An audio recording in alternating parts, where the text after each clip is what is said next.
Hello everyone, it's Paul here, and in this video we're going to be covering, there was a request when I did a live session last week, a request for me to help someone out with the settings. I can't remember who it was, so I apologize because I can't find who had made the request, but thank you for the request to whoever did. And this is going to be covering the NAS100, good old NASDAQ. It is, yeah, this one moves around quite a bit.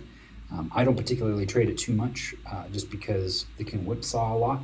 But I mean, you can still, if you use the strategy properly, you can make some good pips. So let's go over what my settings would be, and let's just randomly grab a spot here. Okay, cool. I don't like it when people cherry pick charts. So I just want to. So here's some consolidation, and yeah, so I narrowed in on 17 and 6 for sensitivity and agility on LuxAlgo, and I'm still using my entry as crossing the green line, checking for all of my indicators to confirm a trend. So here we have a crossing of the green line. This is tons of consolidation, actually. I don't think that I would be trading that one. No. Well, and there's no volatility, not enough volatility anyways. So let's go to the next crossing right here. I've got strength, I've got enough volatility, and we're outside of that consolidation range. So yeah, this is a trade here. We go long. So we go long on that candle right there. Now we're going to double check. ATR is at 6.2. So with an ATR of 6.2, we are looking for, wow, what would that be? 6.2, that's 124 plus my spread on that one, so 129 for ticks. Let's just zoom in here. Okay, perfect. So yeah, that would have been a great win. In fact, it probably would have taken us up to, so 36, minus 28, nope, I want to give them higher, 44 down to 34, so even higher. That's our high point right there. So 48. And using my strategy, that's the equivalent of 48 pips. 3.75 risk to reward would have given me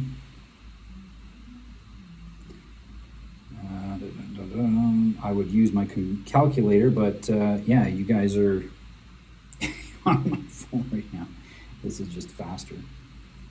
So 7.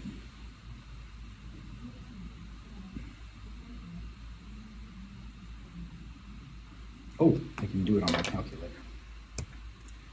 In here. So 3.75.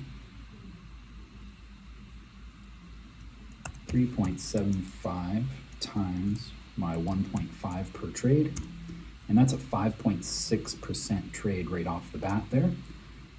That's at 6:35 in the morning, which I actually kind of like trading in that area because there's a lot of momentum that comes in as people want to get ready for the batch orders that pop up. So then we've got another entry possibly here. Strength is sufficient. 5.7, so let's go ahead and open up a short on this one, and we are in the sell, so that works.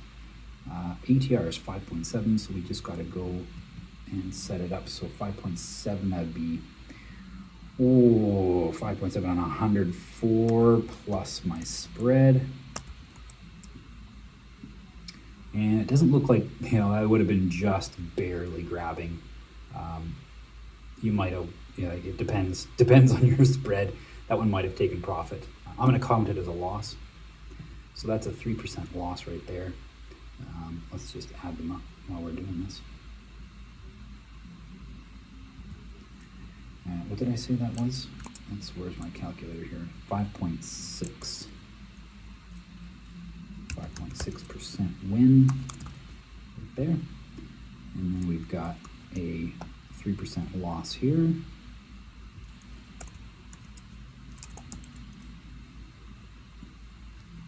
And let's just see what happens when it crosses the line right there, it seems.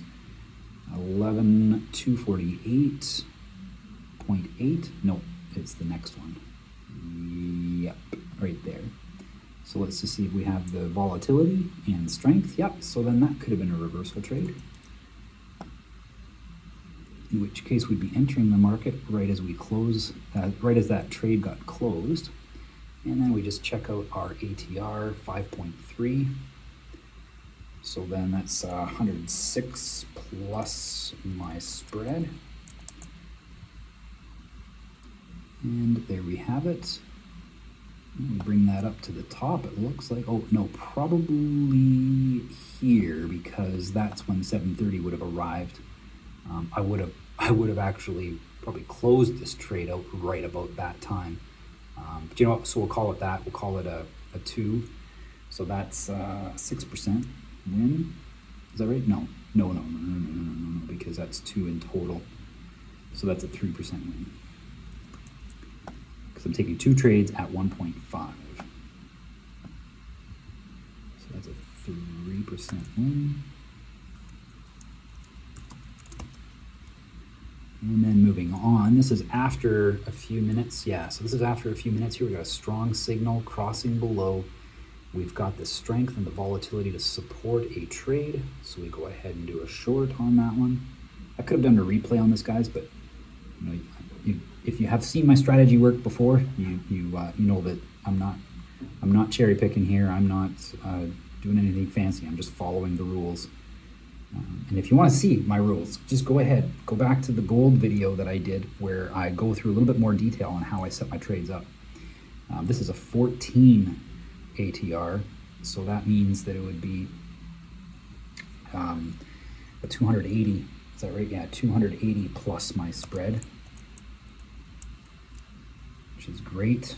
There it is, and that would have been a beautiful long trade right down to here. Yeah. Right down to there, and then that makes it a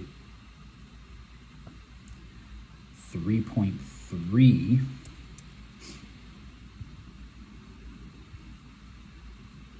times 1.5, because that's my trades. It's another 4.9% win.